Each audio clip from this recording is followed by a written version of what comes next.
Love Laçin. Bir şeyler var, sonunda da göstereceğiz size bolca. Karabağ küçük bir bölge ama bayağı gezdik. Selamünaleyküm. İyi misiniz? Güldü, mikrofondu bu. Kaç kişi yaşıyor Laçin'de? Bəli. Kaç kişi yaşıyor burada? Neçə adam Kaç yaşayır? baş? Neçə adam? Neçə ailə var? Neçə Neçə Vallahi- aile var? Ailə çoxdur, amma Laçını elə qaçırdıblar, heç ailə zət qalmayıb. Ha, Bir 10-15 dənə məni kimi qoca sınıq salxaqlar qalıb. okey. İnanmırsan, gedək qapıları döyək. Yok. 2000-dən yuxarı əhali köçürülüb. Bir sual verən yoxdur ki, ay nümayəndəlik. Niyə bu cəmaatı qaçırdırsınız? Hani Laçının əhalisi?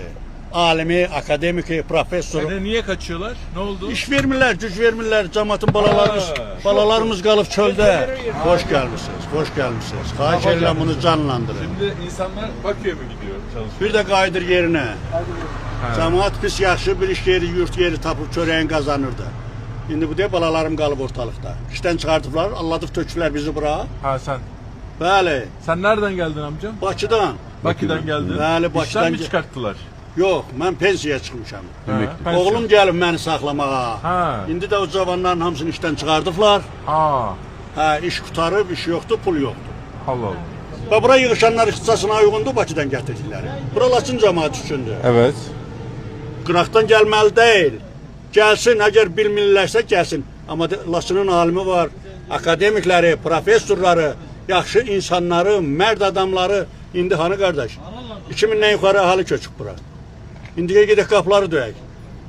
10-15 dənə məni kimi sınıq salxaq qalıb. Qocalar qalıb. Qocalar qalmışıq burada. Ha, az çok kişi yok. Ama gelir ya, daha şimdi inşaat var yeni. Xeyr, inşaat satı yoxdur, hamısı bağlayıb Bitti. bitib çıxıb gedib. Deyə bu evləri çək, xahiş edirəm. Yarımçıq qalıb, hamısı. Hamısı. Gedirsən deyir, narahat olma düzələcək. Ha bu yola verməklə deyil axı. İnşallah düzelir. İnşallah. İnşallah. Bak geliyor senin